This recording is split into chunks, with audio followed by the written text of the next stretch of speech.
Welcome back to Denizens of the Omniverse for episode 1 of season 3, the final season of Young Royals. The poll is up right now on the channel on Patreon, specifically for what show is going to be taking the place of this one once we wrap up. So if you haven't already cast your vote, make sure to go do that. Last season ended with a huge bombshell, and that was from Villa not taking any of these lies, this narrative, not having any of it anymore. The moment he saw August about to take the stand in his place, he was like, not today, sir. And he got the courage to finally just be like, call everybody on their shit and announce to the world that yes, indeed, it was him in that video. Took all the power back right there in that moment from the court, from his family, all of it. At least for the time being. I don't know what fallout's going to come out of that, but he's done hiding and playing these games anymore. So that's exciting. So let's see what happens, man. If you want to see the full-length reaction, if you want to get early access, or if you want to submit your own comments, questions, or fun facts for me to read at the end of these episodes, you can do all that over on Patreon. Over there, get the same thing for all the other shows and movies we cover on the channel. You also could suggest and vote about movies to react to each month. It's just a great way to support the channel, help us do things we do over here. But at the end of the day, really appreciate it. Enjoy this reaction. At least leave a like, drop a comment, subscribe if you're not already, because it really helps these videos out. Huge shout out to the team over at Prepper for helping me edit down these highlights for you guys here on YouTube. With that all said out of the way, let's go ahead and hop into episode 1. Here we go. Kronprinsen tänkte att ni skulle sitta längst ut där. Nej, precis. Man kommer sitta här. Oh. Interesting. So Simon and his mother are coming to sit down with the royal court here.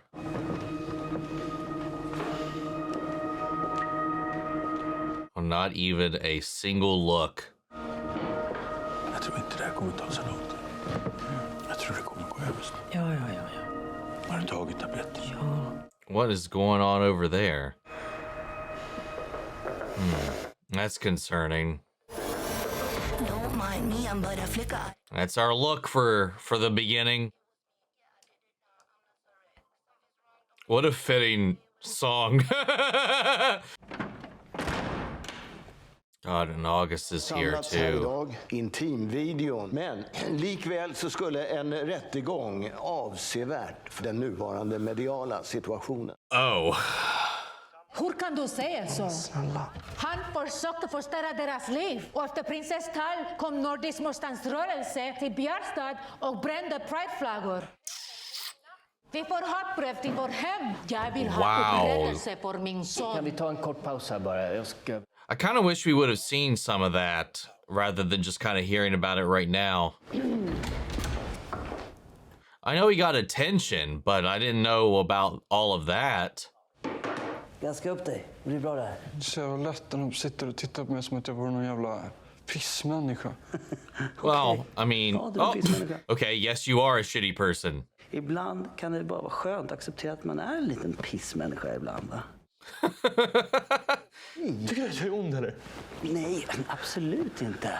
August, nu måste jag ändå erkänna att det är lite ironiskt att du av alla blivit ett hot mot kronan. Älskar monarkin dig. Oof.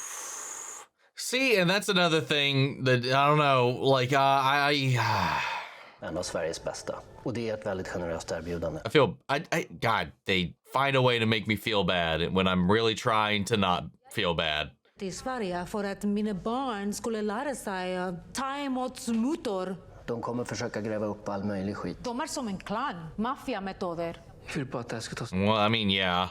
Jag orkar inte mer. Jag går på toa. Hej. What you doing? Det var inte riktigt så jag hade drömt om att det skulle vara. Well, how did you imagine it would be? Yes. Visa dig. I need one of those sort of stupid gongs or something so I can shoot it. Vadå? De kommer inte börja eutanasi.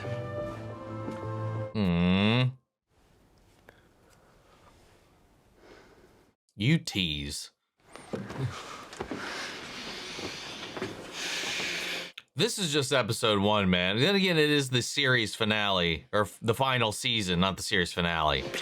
So Maybe this whole season could be, if we're lucky, about them getting to a good place by the end, and we're not to expect tragedy at every turn before we get there. Var det så här i din dröm? Nej, det här är bättre. Kronprinsen, vi behöver få... Att vi går igenom avtalet del för del. Nej, jag tänker att inte lära mina barn att vissa kommer undan lagen. Att de inte undkommer lagen. August här tänker sig att... Oh, fast medicin till elever på Hillerska. Eller kronprinsen. Yeah. Höghet hotade August livet med ett gevär. Oh my god. Men i utbyte mot behöver vi en försäkring från kungahuset. Får en officiell titel som näste tron. Om du tror att jag kommer låta dig ta över så kan du glömma det. Med ditt track record så kommer du nog lyckas. Du, dina problem började långt innan mig. Är det sant? Det vet du. Jaha, du är en äcklig! Men sluta! Yeah, wow. Mom, what'd you think of the family? What'd you think of meeting the parents? You know, it was a good little trip, right? What a way to find out about that, what he had been doing. Nu har vi skrivit under och det hela måste vara överspelat nu. Vi får lägga det bakom oss. Oh, okay. So they went through with it. Du fyller snart 17 år och inom 1 år så ska du kunna ta över efter mig. Förstår du det? Förstår ni det? Alltså det här är ingen lek. Is she even gonna make it that far? Och Wilhelm kommer att sköta oss. Om inte annat för Erik. Something is clearly going on with her. That's not just emotional. Is she having a heart attack? What is happening?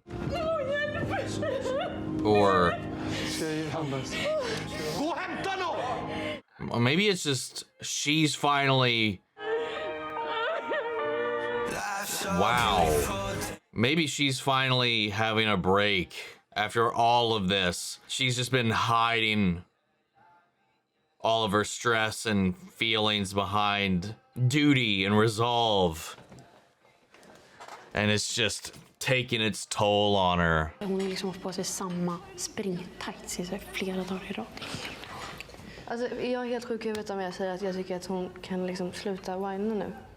Jag menar, alltså, förlåt, men jag sa det var en snake, så get over it already. It's not that easy. Breaking up with a friend can be worse than getting dumped. Oh yeah, definitely. Hej tack. God morgon. Hur är det? What is happening over there? Hur ska liksom han och Simon typ, vad ska de göra för något? Är de tillsammans nu eller alltså på riktigt? I think so. I think we don't have to really worry about that part anymore. Simon kommer inte prata med journalister. Ni behöver inte vara oroliga för det. Det här gäller också hans sociala medier. Han måste ligga lågt just nu. Ja, jag förstår vad du menar, men... That's a little much. Du behöver inte vara oroliga för det. Okay. I mean, like, he's got to lay low, like he can't post at all. Being mindful of what you post might be one thing, but like not posting at all is kind of ridiculous. Like having to like hide from the world is silly. Kissa i den här. Tror att jag knarkar? Jag rörde inte de där tabletterna själv. Och du har utgångsförbud. I mean, understandable. No te quiero afuera ni un minuto. Det här är jätteorättvist. It's pretty reasonable despite the circumstances. ¿Cómo voy a saber esto, Simón? ¿Cómo? Aparentemente no sé nada. Ustedes no me dicen nada de lo que está pasando en esta casa. Jag är inte tvingad dig sluta på Hillerska. Men har nog med en hemmasittare. Oof. Jag anmälde ju August bara för att visa dig att jag var på din sida. Snälla, du har förstört mitt liv och nu blir jag förnedrad i mitt fucking hem! That's a consequence of your own action that happened to come out after all of this. I get what he's trying to say. And what she did was very shitty. But that part was a decision he made, and just the fallout of that, then, you know, just came to light. You know? Du fixar en grej med familjen bara. And at that point, like with what his mother is going through at the moment, I just feel like, I mean, I get it. Everybody's emotional at the moment, but just do the deed. Prove you're telling the truth in this instance. But you're kind of fucked on that front for a hot minute with everything that's gone on. Invigningarna och grejer. Vadå? Folk vet att det är förbjudet att prata om det efteråt. At least they can be here and they don't have to worry about anything too much. Oh, it got real quiet. Slippa smyga, eller hur? Ja. Men kommer din familj verkligen vara okej med det? Och hovet? I don't think they have much of a choice at this point. Sova här. I helgen. Ni har fått utegångsförbud. Yeah. Hela terminen. Hela terminen? He's like, if it's not one thing, it's another, god damn it. Eller så får jag bara smyga ut. Yeah, that'll make things better. Ja, visst. Awkward.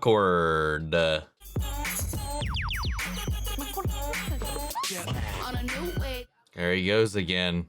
Light på armen, ta en selfie, baksätta på en polisbil, 16 lärare. What? Oh my god, the teacher one? Frågan är ju bara vem du ska köra på, om det är Felice eller Sara. Oof. Well, none of that's gonna happen at this point. Två bästisar, alltså det är jävla fuckboy move alltså. Käften. He's not wrong. Har du blivit kär? Och Villa följde på bussen ut till slummen. Prata inte med henne sådär, okej? Okay? Oh my god, that was fucked. He really does care about her. But he doesn't know how to not deal with the life that he's been born into. And how to reconcile his feeling. Unlike Villa, he can't figure out how to reconcile his personal wants over his supposed duties. But it's not even like a supposed duty to him. Like, he genuinely cares. But I don't know how much he cares out of, like, actual love and adoration for the crown, or so much as what that befalls him, what he gets out of that, what the status of that. You know, is it the material things, or is there actually something he genuinely takes pride in or joy in or fulfillment in? And that's a conflict with his emotional fulfillment that he's got with Sarah, which is... He's like probably the most complex character in this show. Eller så, det är lite sådär just nu.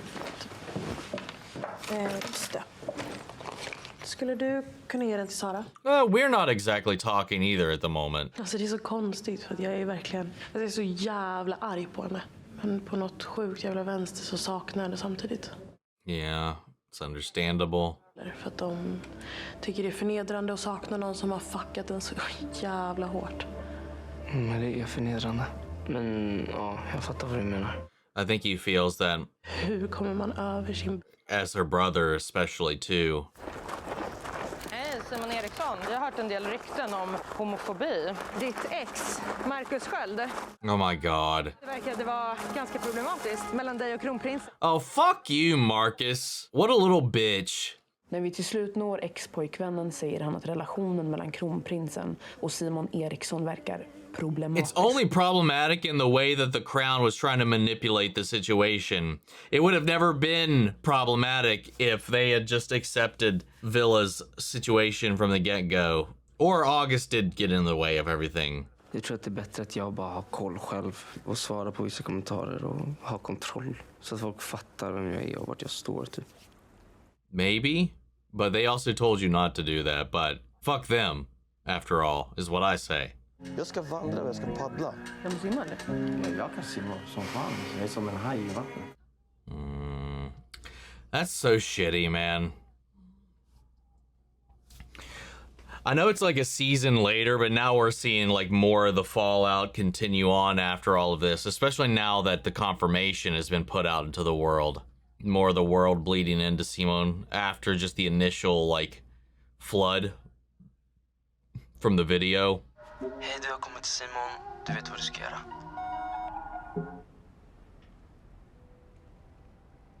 Oh my god. Oh no. Now he's getting into it, or he's just texting. He didn't comment, right?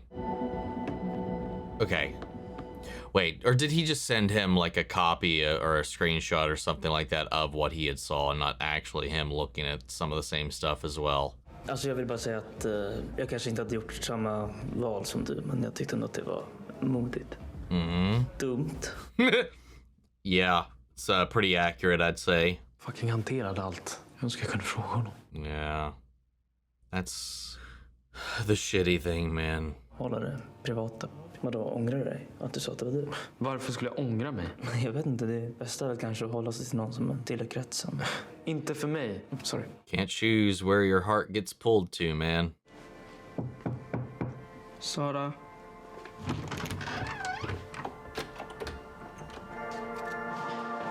Okay, I got a little worried for a second.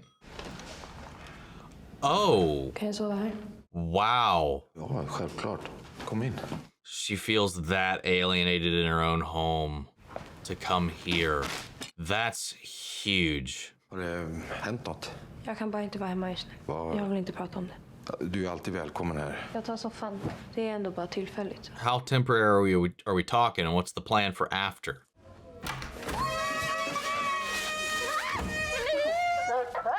Okay, Felice. This is an intervention. För vad? Oh my god. Älskling, det är dags att komma över henne nu. Och steget där. You can't just intervene somebody to get over somebody. Yeah. Get all the bad energy out. Set some protection spells. Kommer det här nog göra det? Vad är det här? På de bästa sättet som man kan komma över någon. En av de viktigaste sakerna är att man måste liksom ha någonting som man kan se fram emot. Oh. The best fake IDs. Alltså, what? What the fuck? That's well-meaning at least. But yeah, focus on something positive at least. Okay, so they kind of did it good. Even though I feel like their wording could have been a little more sensitive in the initial onset of that whole interaction.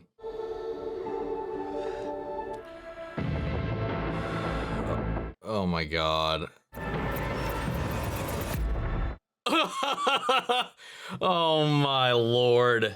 Tredjeårselever stormade in i rummet och satte luvor över deras huvuden. Förde dem till en lokal som kallades Palatset. Oh, they got a former student to talk about all the other stuff that's gone on. Den som fick stånd pekades ut under hånskratt. What the... Honestly, I'm not surprised something like that would have been done. Inspirerade mig att våga prata om det som hände där. Aww. Hey, let's do it. Hey, yes. Fuck the status quo. Fuck tradition. So they were they were inspired to like break their silence about all the fucked up shit these uppers put them through while they were here.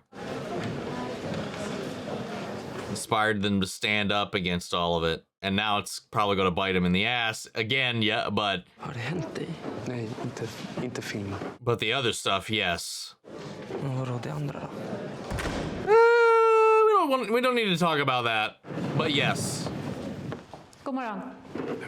Jag heter Vanessa Hamilton och jag är tillförordnad rektor. Oh. Tjänstledig tills dess att sanningshalten i de anklagelser som framkommit i media rätts ut. Lovely. Anmälan till Skolinspektionen har vi bestämt att det är dags att ta i med hårdhandskarna. All ej schemalagd aktivitet upphör idag. Oh. Och så kommer mobiltelefoner omhändertas. Whoa, what? Det kommer att råda ett utegångsförbud efter klockan 19 på kvällarna för samtliga elever. Vänta, va? It's like everybody's grounded now. Utanför sitt elevhem efter det att utegångsförbudet trätt i kraft eller konsumerar alkohol eller nikotin för den delen så kommer det leda till omedelbar avstängning. Wow, that's extreme. Inte kunna hänga. Yeah, no, you guys won't. Hej, Vincent heter jag. Trevligt. Det gäller väl inte oss 3 år, eller hur? Det gäller samtliga elever. Oof. Oh no. Om vi inte kan uppvisa att Hillerska är en trygg miljö så kan vi få ett verksamhetsförbud. Och vad innebär det då? Oh, the school's gonna get shut down. Hillerska kan tvingas stänga med omedelbar verkan. Wow. Holy shit. Well, there we go. There's our the knife for this season. You know what? Okay, I was gonna say, you know what, fuck it, down with it. Bring it down, whatever, unravel it.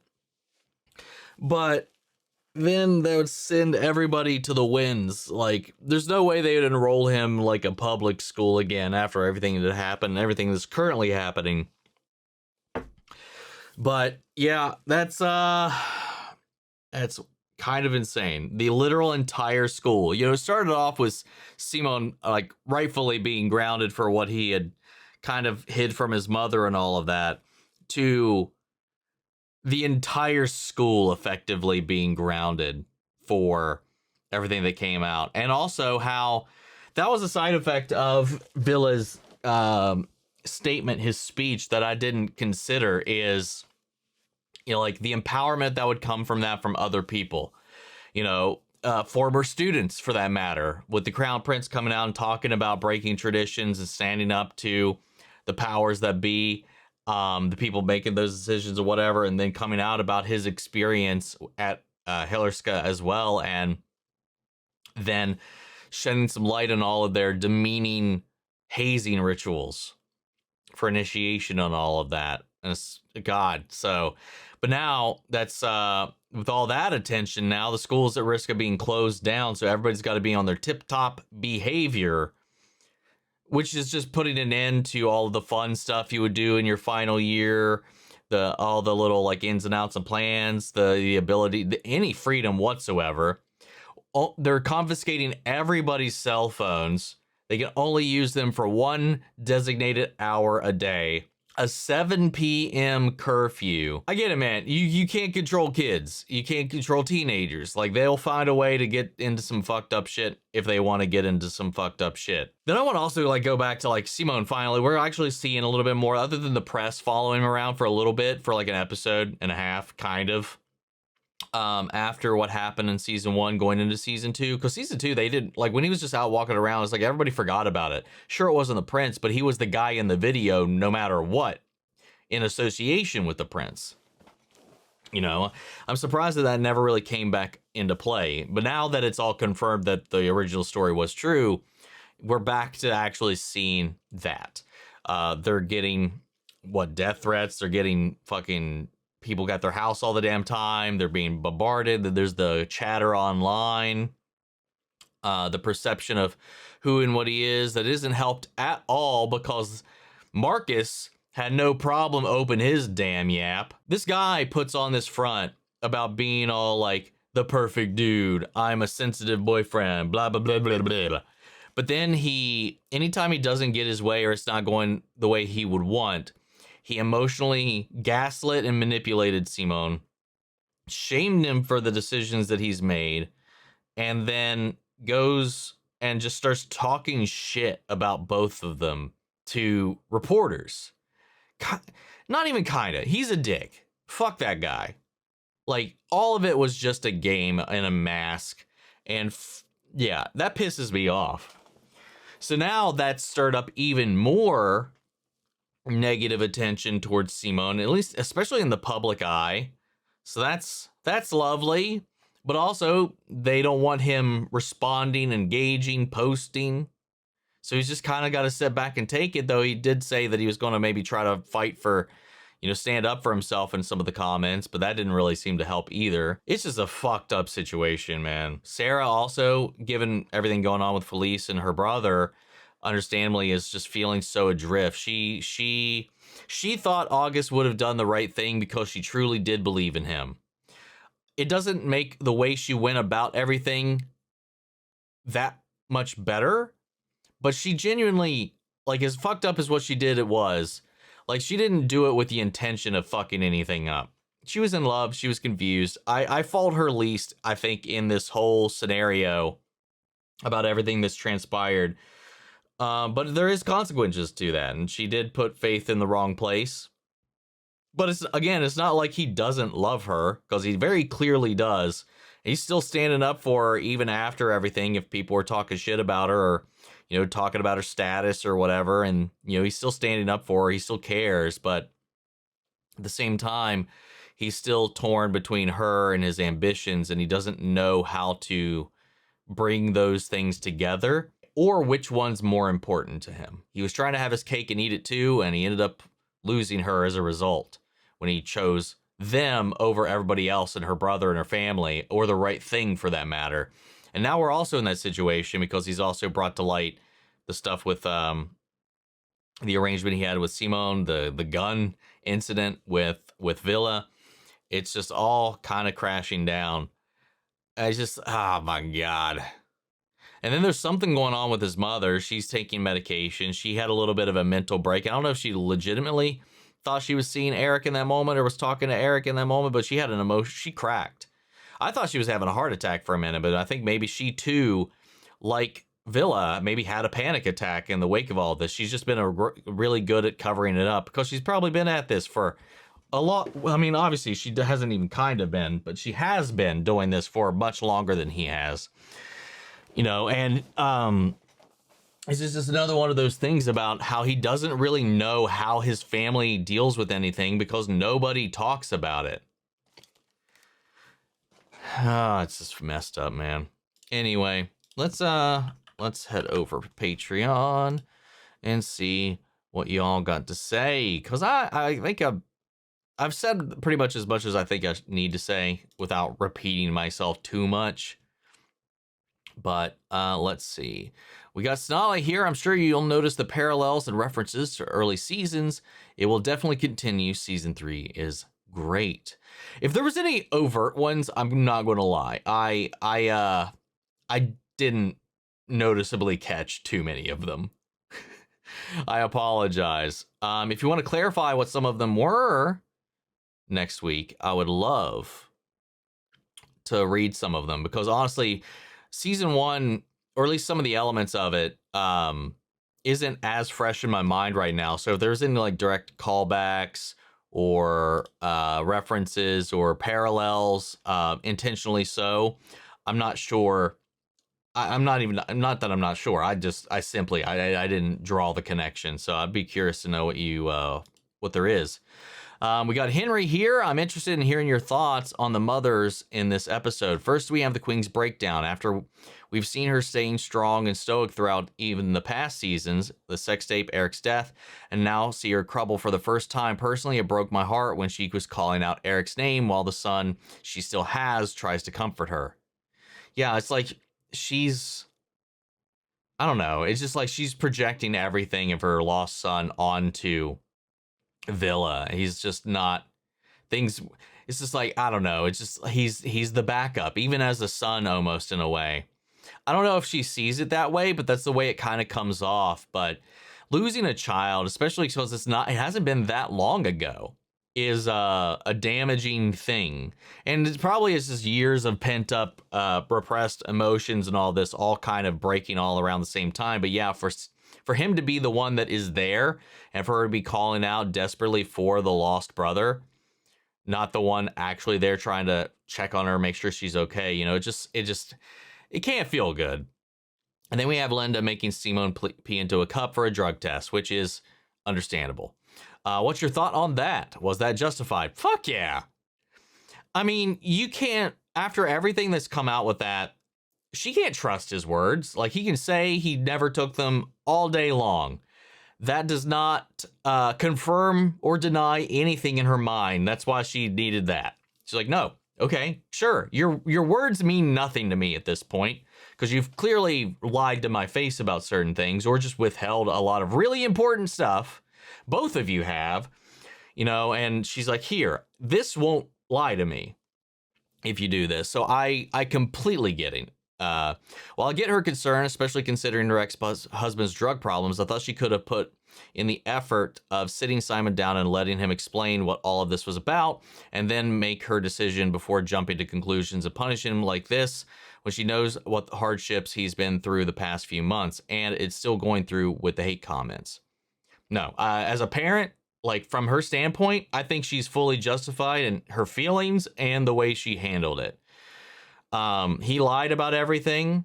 He's done something exactly like that, knowing how that's affected their family and all of this sort of stuff. Again, he can explain it all day long, and at this point, he's done nothing to earn her trust. So why would you believe any of that as anything more than just him trying to get out of it right now? Because you don't know what to believe. I think her reaction was justified, and I think her actions were justified in that moment. Maybe if I was his age and maybe if I was younger, I might feel differently, but I feel I feel like she's handling this honestly pretty well, all things considered. And then you also got another one here. How did you feel about Frima from the Royal Court talking to Villa about his relationship with Simon being good PR to get new generation to support the monarchy? I found it pretty disgusting how she told a 16-year-old that his first love, a same-sex one he was insecure about at that point, should be used as a tool to support his job, so to speak. Obviously, I get that this is part of her job, but the whole thing is instrumentalizing his private life that way is still icky. No, that I certainly agree with. I understand it. Like, they're trying to, like, spin the narrative and take control of it. She's a PR person. That's what she's there to do. How can we benefit this? How can we turn this into a public thing for the royal court for yourselves? Because if it's good for the court, it's good for you, right? So I understand it. It is icky. Utilizing something that should be private, though that's been robbed from them because of August, which is something that we also really can't get around at this point anymore. And especially doubly so after Villa made his confession. So, like, I get it. It sucks. It may be, as shitty as that is, might be the best way to navigate some of what's going on right now is to leverage that, because it may even work. Being a little more public with their relationship, honestly, might help ease up all the bullshit. I mean, it won't stop it, but it might ease up a lot of people's perceptions even about Simone if they do show themselves in a serious light. I mean, fighting back against Marcus's words is the thing that's going to be, I think, some of the shittiest stuff to deal with, because now that's just going to circulate and fill in people's already existing biases and opinions. And we saw the comments that he was getting and stuff like that. But, like, I get it. It is disgusting. You should never be in that position where your personal life has to be leveraged to better yourself or to lift yourself up or take advantage of it for, like, personal gain in some ways. But their situation is a little more complicated than I think like a normal relationship. It sucks, but it's kind of a reality of their circumstances, unfortunately. VV, so many things to unpack this episode. As usual, they were hitting us right out of the gate. One fun fact, as with many things in the series, the wardrobe is intentional. Simone's purple button down was a gift to the fans who became obsessed with Simone's purple hoodie in this his comfort clothing. Since he had to be more presentable, purple was made Simone's comfort color, and Villa wearing a pink on his first day back to Hrlska was also intentional, a nod to him feeling free to explore his relationship publicly as he exploring who he is in all aspects of his life, including fashion. I did notice that, like, he was wearing the brighter colors, he was wearing the pink shirt and all of that. I didn't notice the Simone thing. I didn't make that parallel, but I did notice very visibly that Villa, weirdly enough, felt very free given everything. And I think I felt at least that even he was showcasing it visually via his wardrobe as well, because it does stand out from anything we've seen him wear before. I didn't call it out in the video, but I did notice it. Question 2. Do you think it is right for the students to blame Villa for what is happening at the school by inspiring other students to not show how not all traditions are good and may need to end? I mean, I get why they would. A lot of them were perfectly fine with things the way they were. They kind of accepted it as part of the initiation, part of the ritual. You know, he's coming in and ruining their final year, like with Vincent, with August and all that, though equally so, I feel like people should put the blame on August as well, because none of this really would have cascaded to this point if it didn't start with him. But obviously after the speech, that was the triggering factor that changed, that actually affected them. So they're making Villa the vehicle for that vitriol, ruining their final years, ruining the fun of being at this school and honestly threatening the school itself. It's not right by any stretch of the imagination, but I understand it. Much like with the other stuff, like I understand how a lot of this is coming about. Is it right? I don't feel like it is, because on the flip side of that, these traditions are designed in a way to shun and shame people for being like Villa. On top of just being degrading, demeaning, dehumanizing, and fucking disgusting to begin with. That's one of those things, like, I've never had to deal with that. Not when I went to college, not when I was in high school. I never had to deal with any of that. But I hear about it all the time, especially in fraternities and all the hazing rituals and stuff like that that go on in a lot of these upper tier schools and whatnot. But like, it's just fucked, man. So I'm not surprised that it's happening here as well, but it's just one of those things that society, for some reason or another, just kind of accepts. But I'm glad that he's breaking that down, because yes, I agree. Not just because something is a tradition doesn't make it good or right to continue on. I think some traditions, very much so, need to be burned to the ground and ended. Anyway, great questions here, guys. Thank you so much. Great start to the season. We got our pain point for this season, or at least one of them right now. So I'm very curious to see how we get through all of these barriers at the moment. But guys, I want to know what you all thought. How do you feel about all of this? Shout out the comments. Let me know your thoughts down below. We'll carry on the conversation after the video. Hope you enjoyed the reaction. If it did, leave a like, drop a comment, subscribe if you're not already. Or if you want to see the full-length reaction, you can do that over on Patreon as well. Over there, you also get early access. You can drop your own comment, question, or fun fact for me to read at the end of these videos. And speaking of, before we go, I want to shout out Angela Burr, Adriana Maley, and Lily Chanson. Thank you guys so much for becoming saviors here on the channel, helping sponsor and support the rescues that we take care of here at the office. You guys have been a tremendous help. And as always, I want to give a huge special thank you to all of our channel legends. Thank you guys so much for all of your additional support. Without you guys, we wouldn't be able to do a lot of the things that we've been doing here lately. So I really appreciate that. And just everybody over on Patreon as well. And without you guys here on YouTube, we wouldn't even be here, man. So thank you guys so much for that. But that's it for this video, guys, and I'll see you all in the next one. Take care, everybody.